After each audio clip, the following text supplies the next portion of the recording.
പരിശുദ്ധാത്മാവിന്റെയും നാമത്തിൽ ആമേൻ. ആമേൻ.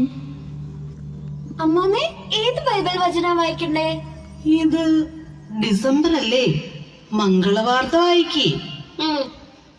വിശുദ്ധ ലൂക്ക എഴുതിയ സുവിശേഷം 1-ാം അധ്യായം 26 മുതൽ 38 വരെയുള്ള വാക്യങ്ങൾ. 6-ാം മാസം ഗബ്രിയേൽ ദൂതൻ ഗലീലയിലെ നസ്രത്ത് എന്ന പട്ടണത്തിൽ ദാവീദിന്റെ വംശത്തിൽപ്പെട്ട ജോസഫ് എന്നു പേരായ പുരുഷനുമായി വിവാഹ നിശ്ചയം ചെയ്തിരുന്ന കന്യകയുടെ അടുത്തേക്ക് ദൈവത്താൽ അയക്കപ്പെട്ടു. അവളുടെ പേര് മറിയം എന്നായിരുന്നു. ദൂതൻ അവളുടെ അടുത്ത് വന്ന് പറഞ്ഞു, ദൈവകൃപ നിറഞ്ഞവളെ സ്വസ്തി, കർത്താവ് നിന്നോടുകൂടെ. ഈ വചനം കേട്ട് അവൾ വളരെ അസ്വസ്ഥയായി. എന്താണ് ഈ അഭിവാദനത്തിന്റെ അർത്ഥം എന്ന് അവൾ ചിന്തിച്ചു. ദൂതൻ അവളോട് പറഞ്ഞു, മറിയമേ, നീ ഭയപ്പെടേണ്ട. ദൈവസന്നിധിയിൽ നീ കൃപ കണ്ടെത്തിയിരിക്കുന്നു. നീ ഗർഭം ധരിച്ച് ഒരു പുത്രനെ പ്രസവിക്കും. നീ അവന് യേശു എന്ന് പേരിടണം. അവൻ വലിയവനായിരിക്കും, അത്യുന്നതന്റെ പുത്രൻ എന്ന് വിളിക്കപ്പെടും. അവന്റെ പിതാവായ ദാവീദിന്റെ സിംഹാസനം ദൈവമായ കർത്താവ് അവന് കൊടുക്കും. യാക്കോബിന്റെ ഭവനത്തിന്മേൽ അവൻ എന്നേക്കും ഭരണം നടത്തും. അവന്റെ രാജ്യത്തിന് അവസാനമുണ്ടാകുകയില്ല. മറിയം ദൂതനോട് പറഞ്ഞു, ഇതെങ്ങനെ സംഭവിക്കും? ഞാൻ പുരുഷനെ അറിയുന്നില്ലല്ലോ. ദൂതൻ മറുപടി പറഞ്ഞു, പരിശുദ്ധാത്മാവ് നിന്റെ മേൽ വരും. അത്യുന്നതന്റെ ശക്തി നിന്റെ മേൽ ആവസിക്കും. ആകയാൽ ജനിക്കാൻ പോകുന്ന ശിശു പരിശുദ്ധൻ, ദൈവപുത്രൻ എന്ന് വിളിക്കപ്പെടും.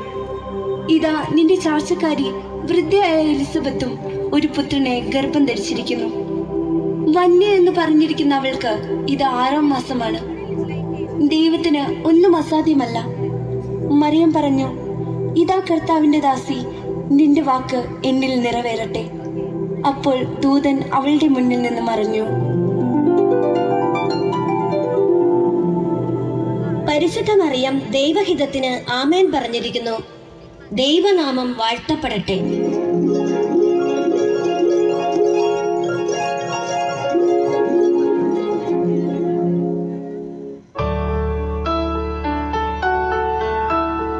സ്വർഗം കാണിറങ്ങി, മാതാവിൻ മടിയിലുറങ്ങി, വാനിലെ താരകൾ വിസ്മയമോടതു നോക്കി. വാനിലെ താരകൾ വിസ്മയമോടതു നോക്കി. സ്വർഗം കാണിറങ്ങി, മാതാവിൻ മടിയിലുറങ്ങി, വാനിലെ താരകൾ വിസ്മയമോടതു നോക്കി.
പിതാവിൻ്റെയും പുത്രൻ്റെയും പരിശുദ്ധാത്മാവിൻ്റെയും നാമത്തിൽ ആമേൻ. ഈശോ മിശിഹായ്ക്ക് സ്തുതിയായിരിക്കട്ടെ. ഈശോ മിശിഹായ്ക്ക് സ്തുതിയായിരിക്കട്ടെ. ഹാൻസപ്പ, സ്തുതി കൊടുക്കടാ.